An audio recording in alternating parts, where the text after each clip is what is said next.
नमस्कार प्यारे बच्चों। आज मैं आपके सामने कक्षा 10वीं की हिंदी की कविता लेकर आई हूँ, अट नहीं रही है। और ये कविता आपकी कार्यपत्रक 35 की है, जो कि 23 सितंबर यानी कि आज के दिन बुधवार की है। तो चलिए हम कविता को पढ़ते हैं, फिर हम कविता का भावार्थ और इसके प्रश्न उत्तर करेंगे।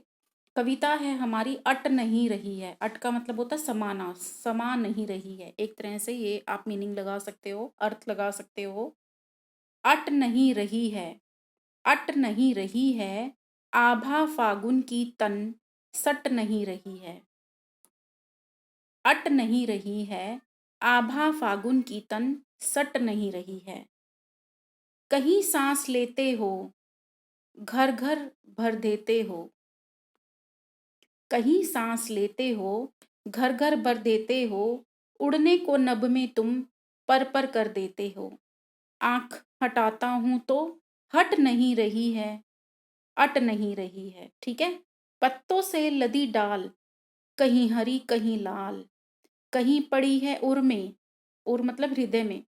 मंद गंध पुष्प माल, पाट पाट शोभा श्री पट नहीं रही है, अट नहीं रही है। आभा फागुन की तन सट नहीं रही है। तो ये हमारी कविता थी। बहुत ही छोटी कविता है ये हमारी, और बहुत ही प्यारी कविता है। इस कविता में जो कवि है हमारे सूर्यकांत त्रिपाठी निराला जी, उन्होंने प्रकृति का वर्णन किया है। और आपको एक बात और बता दूं कि जो सूर्यकांत त्रिपाठी निराला हैं, वो छायावादी कवि में उन जो चार स्तंभ है उनमें उनकी तुलना होती है। छायावादी युग के चार स्तंभ हैं जयशंकर प्रसाद जी, सुमित्रानंद पंत जी, महादेवी वर्मा और सूर्यकांत त्रिपाठी निराला। तो जो सूर्यकांत त्रिपाठी निराला हैं, ये अपने प्रकृति प्रेम के लिए, और सुमित्रानंद पंत भी अपनी प्रकृति प्रेम के लिए जाने जाते हैं। और इनका जो जीवन है वो बड़ा दुख भरा रहा है, वो हम आगे पढ़ेंगे। तो चलिए हम भावार्थ देख लेते हैं। प्रस्तुत पंक्तियों में, ये जो कविता की पंक्तियां हैं, इनमें कवि ने फागुन माह में आने वाली वसंत ऋतु का वर्णन बहुत ही खूबसूरत ढंग से किया है। देखो यहाँ पे दिख रहा है ना, आपको आभा फागुन की, तो इसका मतलब फागुन के महीने की बात हो रही है। ठीक है। आभा का मतलब होता है रोशनी, उसकी छटा, उसकी चमक। आभा को हम चमक, छटा, रोशनी कुछ भी कह सकते हैं। प्रस्तुत पंक्तियों में कवि ने फागुन माह में आने वाली वसंत ऋतु का वर्णन किया है। अब आपको पता है कि फागुन का जो महीना आता है तो उसमें वसंत ऋतु आती है, और वसंत ऋतु में क्या होता है, नए जो पत्ते हैं वो आते हैं, मौसम बहुत सुहावना हो जाता है। और ऋतुराज जो हमारे वसंत महाराज जी हैं वो भी आते हैं। तो नए नए फूलों का आगमन होता है, नए पत्ते बनते हैं। और जो वातावरण है उसमें एक हवा जो है वो बहुत महक वाली हो जाती है, मतलब हवा खुशबूदार हो जाती है। आप ऐसे कह सकते हैं कि वसंत का महीना जो होता है वो सबको बहुत पसंद होता है।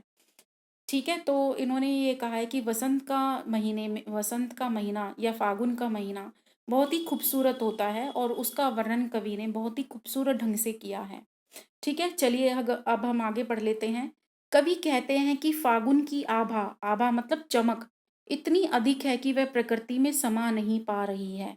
फागुन का महीना जो है उसमें सब कुछ मनमोहक हो जाता है, मन मादक हो जाता है, मन मस्त हो जाता है ना। तो मादक, मन मस्त, ठीक है, मस्ती भरा वातावरण कह सकते हैं, मनमोहक। ठीक है। तो वो जो मनमोहक वातावरण है उसको प्रकृति अपने में एडजस्ट नहीं कर पा रही है, समा नहीं पा रही है प्रकृति में उसकी मनमोहकता, उसकी आभा, उसकी चमक। किसकी? फागुन के महीने में वसंत ऋतु की। ठीक है। समझ में आया? चलिए आगे बढ़ते हैं। उसके बाद है, फागुन माह में ऐसा लगता है मानो प्रकृति एक बार फिर दुल्हन की तरह सज धज कर तैयार हो गई हो। ठीक है। फागुन के महीने में प्रकृति की जो तुलना है वो दुल्हन के रूप में की गई है। यानी कि प्रकृति में दुल्हन का मानवीकरण किया गया है। मतलब दुल्हन का मानवीकरण प्रकृति के रूप में किया गया है, प्रकृति को दुल्हन माना गया है। तो यहाँ पर देखो, मानवीकरण का मतलब होता है कि जो हमारे पेड़ पौधे हैं, जो प्रकृति है, उनका मानवीकरण, यानी कि उनको हमने किसी स्त्री या किसी पुरुष के रूप में व्यक्त किया है। मानवीकरण मतलब उनको हमने मानवीय रूप दिया है। ठीक है। तो चलिए आगे पढ़ लेते हैं। आगे है, वसंत ऋतु के आगमन से वसंत ऋतु के आगमन से सभी पेड़ पौधे नई नई कोपलें, नई कोमल पत्तियां वे रंग बिरंगे फूलों से लद जाते हैं और जब हवा चलती है तो सारा वातावरण उन फूलों की भीनी खुशबू से महक उठता है। आपको पता ही है कि जब वसंत ऋतु का आगमन होता है तो माहौल जो होता है वो खुशनुमा हो जाता है, नए पत्ते आते हैं, फल नए लगते हैं, हवा भी अच्छी चलती है क्योंकि खुशबूदार हवा आती है, भीनी भीनी खुशबू आती है हवा से भी। तो यहाँ पे ये कहा गया है, कहीं सांस लेते हो। सांस लेना, कौन सांस लेगा? वसंत ऋतु ना, यानी कि फागुन का महीना ना। तो कवि ने ऐसा कहा है कि जो फागुन का महीना है वो कवि को ऐसा लगता है कि सांस ले रहा है, यानी कि फागुन के महीने का भी यहाँ पर मानवीकरण किया गया है। अब यहाँ पे देखो, हमने प्रकृति का मानवीकरण किया स्त्री के रूप में, दुल्हन के रूप में, और जो फागुन का महीना है उसका भी मानवीकरण किया एक इंसान के रूप में। इंसान सांस लेता है, ऐसे ही जो फागुन का महीना है वो सांस ले रहा है और जो वातावरण है वो महक रहा है। ठीक है। घर घर भर देते हो। घर घर मतलब सारा वातावरण। घर घर यहाँ पे हमारा वातावरण है कि जब प्रकृति में वसंत का महीना आता है और प्रकृति में फागुन का महीना आता है, तो फागुन के महीने में क्या होता है, चारों तरफ हवा जो है वो खुशबूदार हो जाती है और ऐसा लगता है कि फागुन का महीना सांस ले रहा है और वातावरण महक रहा है। ठीक है, आगे बढ़ते हैं। आगे कवि को ऐसा लगता है कि जैसे तुम, यानी कि फागुन का जो महीना है, आसमान में उड़ने के लिए अपने पंख फड़फड़ा रहे हो। जो यहाँ पे है ना, उड़ने को नभ में तुम कौन है यहाँ पे? फागुन का महीना। उड़ने को नभ, नभ मतलब आसमान, आसमान में उड़ने के लिए क्या कर रहे हो? पर मतलब पंख फड़फड़ा रहे हो, मतलब तुम सांस लेना चाहते हो, तुम आसमान में पंख फड़फड़ाने का मतलब ये कि खुले वातावरण में सजीव हो जाना चाहते हो। यानी कि फागुन जो है वो पूरे के पूरे प्रकृति में फैल जाना चाहता है। आसमान में उड़ना यानी कि पूरी प्रकृति में समा जाना। ठीक है। उसके बाद है आगे, कवि वसंत की उस सुंदरता पर मोहित है। तो कवि जो है हमारी वसंत ऋतु या ये कह लो कि फागुन माह की जो शोभनीय स्थिति है उससे कवि कवि जो है वो, कवि कौन? सूर्यकांत त्रिपाठी निराला, उससे बहुत प्रभावित हुआ है। ठीक है, इसलिए वे कहते हैं कि मैं अपनी आंखें हटाना तो चाहता हूँ पर मेरी आंखें हट ही नहीं रही है। ये रहा, आंख हटाता हूँ तो हट नहीं रही है, मतलब कवि अपना ध्यान कहीं और लगाना चाहता है, अपनी कविताओं की रचना करना चाहता है या और कोई कार्य करना चाहता है, लेकिन वो प्रकृति की छटा से, मतलब प्रकृति में जो फागुन का महीना आया है उसकी छटा से अपने आप को दूर नहीं कर पा रहा है, उस मनमोहक वातावरण में ही समाता जा रहा है। उसका मन लग रहा है, किसका? कवि का मन लग रहा है उस मनमोहक वातावरण में, और कवि अपनी आंखें नहीं हटा पा रहा है। चलिए आगे बढ़ते हैं। यहाँ फागुन माह का मानवीकरण किया गया। मैंने बताया ना, फागुन माह का भी मानवीकरण किया गया है, प्रकृति का भी किया गया है। फागुन माह को यहाँ पे सांस लेना बताया गया है, यानी कि एक इंसान की तरह से वो सांस ले रहा है, आकाश में उड़ना चाहता है। तो कभी देखा है ऋतु कभी उड़ती है, लेकिन उन्होंने कल्पना की है, ये एक तरह से मानवीकरण है। प्रकृति दुल्हन बनकर आई है, तो यहाँ पर ये सब मानवीकरण है। वसंत ऋतु में सभी पेड़ पौधे और पेड़ पौधों में नए नए कोमल पत्ते निकल आते हैं और डाली रंग बिरंगी फूलों से लद जाती है। ठीक है, यहाँ पे ये है, पत्तों से लदी डाल, यानी कि डालों पे पत्ते लग जाते हैं, कहीं हरे कहीं लाल, कहीं पड़ी है उर, उर मतलब हृदय में, मंद गंध पुष्पमाल, मंद मतलब धीमी धीमी, गंध मतलब सुगंधित, पुष्पमाल यानी कि फूलों की माला, उर में फूलों की माला पड़ी हुई है। तो कौन फूलों की माला को पहने हुए हैं? प्रकृति पहने हुए हैं। प्रकृति मतलब दुल्हन, प्रकृति का यहाँ पे दुल्हन के रूप में मानवीकरण किया गया है ना। तो कवि को ऐसा लगता है कि जैसे सारी प्रकृति एक एक दुल्हन बनी हुई है, और जो वसंत ऋतु में नए नए पत्ते खिले हुए हैं, पेड़ों पे जो पत्ते लगे हुए हैं, वो कवि को ऐसे लगते हैं कि जैसे प्रकृति रूपी दुल्हन ने माला पहनी हुई है फूलों की, खुशबूदार फूलों की, जिनके अंदर से मीठी मीठी सुगंध आ रही है। ठीक है, आगे है, कवि के अनुसार प्रकृति के कण कण में इतनी सुंदरता बिखरी हुई है कि वह अब धरा में समा नहीं पा रही है। धरा मतलब पृथ्वी। उसके बाद है, पाट पाट शोभा श्री, शोभा श्री मतलब उस स्त्री की शोभा। कौन? प्रकृति रूपी स्त्री की शोभा।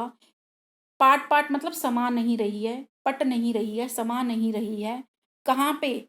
कण कण में, पाट पाट या मतलब कण कण में जो प्रकृति की सुंदरता है वो समा नहीं पा रही है। कहाँ नहीं समा पा रही है? धरती में नहीं समा पा रही है। यानी कि इस पृथ्वी पर इतनी खूबसूरत प्रकृति लगी है, मतलब फागुन के महीने में बसंत ऋतु के आगमन पर जो प्रकृति है दुल्हन के रूप में इतनी सुंदर लग रही है कि प्रकृति का जो ये सुंदर रूप है ये हमारी धरा पर, हमारी पृथ्वी पर समा नहीं पा रहा है। यानी कि पूरी की पूरी जो धरा है वो प्रकृति के इस सुंदर वातावरण में सुशोभित हो रही है। यहाँ पर मानवीकरण किया गया है। अट मैंने आपको बताया था समाना, और पट का मतलब होता है जगह जगह। शोभाश्री यानी कि सौंदर्य से भरपूर। आपको शोभाश्री मतलब यहाँ पे लक्ष्मी जी के लिए भी होता है, लेकिन यहाँ पर सौंदर्य से भरपूर यानी कि जो सुंदरता है जिसकी अनंत तक कल्पना नहीं की जा सकती, वहां की बात हो रही है। और पट का मतलब होता है समा नहीं रहा। तो चलिए अब इन प्रश्नों के उत्तर दे देते हैं। कवि की आंख फागुन की सुंदरता से क्यों नहीं हट रही है? क्यों नहीं हटी? क्योंकि फागुन के महीने में क्या हुआ, जो प्रकृति है वो दुल्हन के रूप में उपस्थित हो गई। रंग बिरंगे फूल आए, हवा मनमोहक हो गई, हवा खुशबूदार हो गई, नए नए पत्ते आए। तो कवि ने देखा कि जो फागुन का महीना है वो फागुन जो है आसमान में उड़ना चाहता है, पंख फड़फड़ाना चाहता है। इतनी सुंदर छटा को देखकर, प्रकृति के इतने सुंदर रूप को देखकर कवि की का जो मन है वो हट नहीं रहा है। कवि के मन की आंखें हट नहीं रही हैं। यहाँ पे कवि का मन मतलब कवि की आंखें हट नहीं रही हैं, मतलब कवि भूल नहीं पा रहा है इन सब चीजों को। फागुन में ऐसा क्या होता है बाकी जो बाकी ऋतुओं में इससे भिन्न होता है? अब देखो, आपको पता है बहुत सारी ऋतुएं होती हैं, गर्मी, सर्दी, वर्षा ऋतु, है ना। तो हमारे देश में बहुत सारी ऋतुएं पाई जाती है। तो फागुन के महीने में क्या होता है, वसंत ऋतु का आगमन होता है। और वसंत ऋतु में क्या होता है, नए नए पत्ते आते हैं, पुराने पत्ते झड़ जाते हैं। तो जो बाकी ऋतुएं हैं उनमें ऐसा नहीं होता। इसका आंसर ये आएगा। प्रकृति के सौंदर्य की दृष्टि से आपको सबसे अच्छी वस्तु ऋतु या महीना कौन सा लगता है, यह सोचकर बताना है और क्यों। अगर हम बात करें पूरे साल की जितनी भी ऋतुएं होती हैं तो उनमें मुझे भी वसंत ऋतु ही पसंद होती है, क्योंकि उसमें प्रकृति बहुत सुंदर लगती है, नए नए फूल पत्ते आते हैं, वातावरण अच्छा हो जाता है और हमारा मन भी बहुत ज़्यादा खुश रहता है वसंत के महीने में। तो और वसंत के महीने में ना सर्दी और गर्मी भी बराबर होती है, मतलब ना तो ज़्यादा ठंडा मौसम होता है और ना ही ज़्यादा गर्म मौसम होता है। तो इसलिए भी हमें वो अच्छी लगती है कि वातावरण जो है वो समान होता है प्रकृति में। और ना ज़्यादा गर्मी, ना ज़्यादा धूप, ना ज़्यादा बरसात। तो ये सब मौसम जो है अच्छा मौसम हो जाता है प्रकृति का। इसलिए मुझे पर्सनली मुझे भी वसंत ऋतु बहुत ज़्यादा प्रिय है। तो मैंने यहाँ पे कारण बता दिया। अब इन्होंने मानवीयकरण का मीनिंग बताया कि मानवीयकरण का क्या अर्थ होता है। जब प्राकृतिक वस्तुएं जैसे पेड़ पौधे बादल आदि में मानवीय भावनाओं का वर्णन हो, पेड़ों में, पौधों में, बादल में, ठीक है, पृथ्वी में, पृथ्वी को और पर्वतों को जब हम मानवीय भावनाएं दे देते हैं तो उन्हें हम मानवीय अलंकार कहते हैं, मानवीकरण अलंकार कहते हैं। यानी कि निर्जीव चीजों में सजीव होना। ठीक है, जैसे फूल हंसे। अब आपने कभी फूल को हंसते हुए देखा है? लेकिन यहाँ पे तुलना की गई है कि फूल हंस रहे हैं, कलियां मुस्कुरा रही हैं, लड़कियों की तरह मुस्कुरा रही हैं, शर्मा रही हैं। तो ये यहाँ पे जो हंसना और मुस्कुराना है ये मानवीय क्रियाएं हैं। मतलब फूल लोग ऐसा नहीं करते, लेकिन यहाँ पे फूलों को बताया गया है कि फूल हंस रहे हैं, कली मुस्कुरा रही हैं। तो फूल और कलियों का मानवीयकरण किया गया है। ठीक है, चलिए अगला हम पढ़ते हैं। ऐसे ही प्रस्तुत कविता में मानवीकरण अलंकार के दो दो उदाहरण दीजिए। तो एक तो यहाँ पे इन्होंने दे ही दिया है कि फूल मुस्कुरा रहे हैं, कलियां मुस्कुरा रही हैं, फूल हंस रहे हैं, कलियां मुस्कुरा रही हैं। और यहाँ पे आप देख सकते हो कि जो फागुन का महीना है उसकी तुलना हमने किससे की है? फागुन के महीने की। खुद सांस ले रहा है, यहाँ पे कहीं सांस लेते हो तुम। यानी कि फागुन के महीने की तुलना हमने किससे की है? इंसान से की है। तो फागुन की तुलना यहाँ पे इंसान से है। और यहाँ पे ये भी है, प्रकृति दुल्हन की तरह सज धज कर तैयार हो गई है। ठीक है, और फागुन का महीना नभ में उड़ रहा है। नभ मतलब आकाश में उड़ रहे हो तुम। तो फागुन का महीना आकाश में भी उड़ रहा है। और आकाश में उड़ना, कभी उड़ते हुए देखा है महीना उड़ता हुआ? बरसात कभी उड़ती है? बरसात का महीना कभी उड़ता है नहीं ना, तो यहाँ पे फागुन के महीने की तुलना की का मानवीकरण किया गया है। आसमान में उड़ने के रूप में, सांस लेने के रूप में, प्रकृति की तुलना की गई है दुल्हन के रूप में, और नीचे भी दिया गया है कि प्रकृति किसी स्त्री की तरह दिखाई दे रही है। यहाँ पे प्रकृति किसी स्त्री की तरह दिखाई दे रही है जो सुंदर सी माला पहनी हुई है, यानी कि प्रकृति का मानवीकरण किया गया है एक स्त्री के रूप में। तो ऐसे बहुत सारे यहाँ पर उदाहरण दिए गए हैं, आप इनमें से कोई भी उदाहरण लिख सकते हैं दो ढूंढकर। उसके बाद है सूर्यकांत त्रिपाठी निराला जी का जीवन परिचय दिया गया है। ये एक रचनाकार थे, इनका जन्म बंगाल में हुआ था, बंगाल के महिषादल में 1899 में इनका जन्म हुआ था। और ये मूलतः गढ़ाकोला के रहने वाले थे, जो कि जिला उन्नाव है, उत्तर प्रदेश के रहने वाले थे। इनकी जो औपचारिक मतलब जो स्कूल में जो जाकर शिक्षा ली थी वो 9वीं तक ली थी, महिषादल में ही ली थी। और इन्होंने बाकी जो अपना अध्ययन किया वो स्वयं किया, और स्वयं अध्ययन करके इन्होंने संस्कृत, बंगला, अंग्रेजी का ज्ञान अर्जित किया। रामकृष्ण परमहंस और विवेकानंद की विचारधाराओं का इन पर गहरा प्रभाव पड़ा, क्योंकि बंगाल में थे ना, तो बंगाल में रामकृष्ण परमहंस का आपको पता है प्रभाव है। और इनकी मृत्यु जो है 1961 में हो गई थी। तो आपको क्या गतिविधि करनी है कि सूर्यकांत त्रिपाठी निराला जी के बारे में और जानकारी इकट्ठी करनी है और इनकी रचनाओं के नाम भी लिखने हैं। आप इस कार्य में विभिन्न स्रोतों की सहायता ले सकते हैं। तो मैं अगर उनकी विभिन्न रचनाएं बताऊं तो जैसे उनकी जूही की कली बहुत प्रसिद्ध रचना है, एक कविता है जूही की कली। जूही की कली उनकी बहुत प्रसिद्ध कविता है। और सरोज स्मृति उनकी कविता बहुत फेमस रही है, बहुत प्रसिद्ध रही है।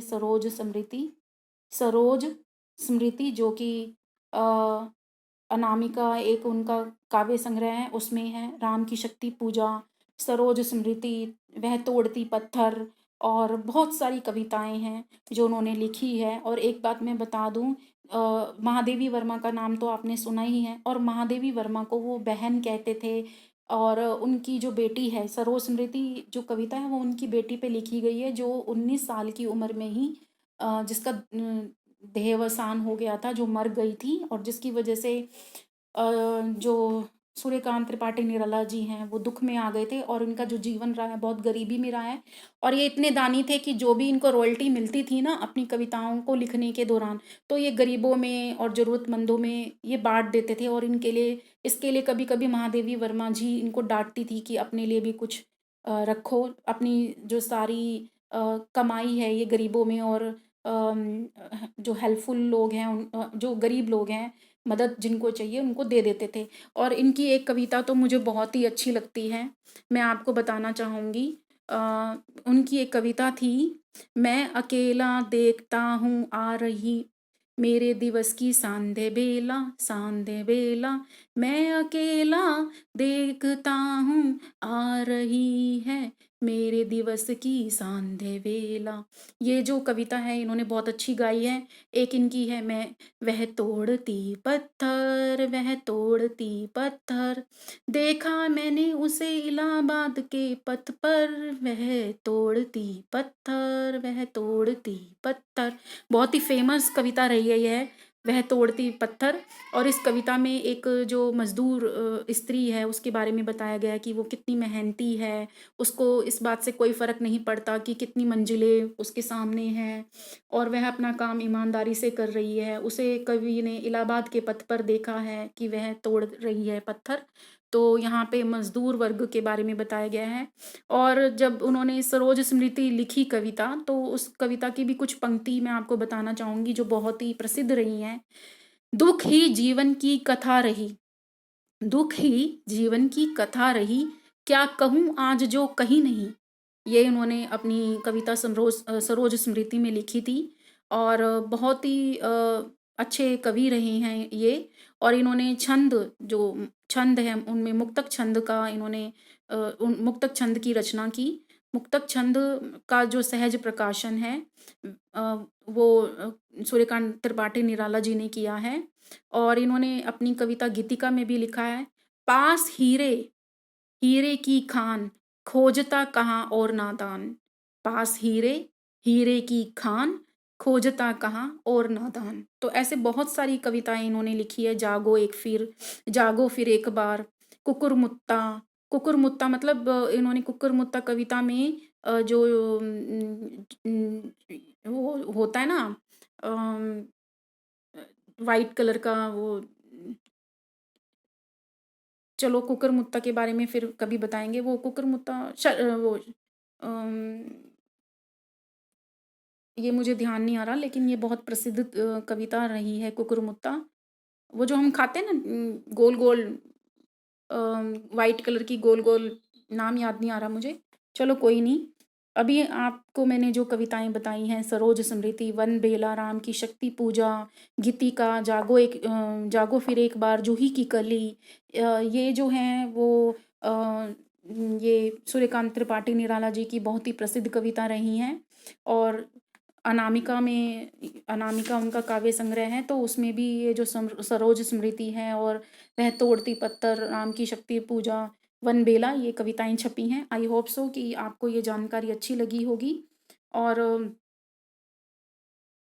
आप अन्य वर्कशीट को जानने के लिए आप मेरा जो चैनल है उसको सब्सक्राइब और शेयर और कमेंट उसमें ज़रूर कीजिए, और बताइए कि आपको आज की जो ये वर्कशीट है ये अट नहीं रही है, ये आपको कैसी लग रही है। ठीक है, और तब तक के लिए धन्यवाद। Thank you.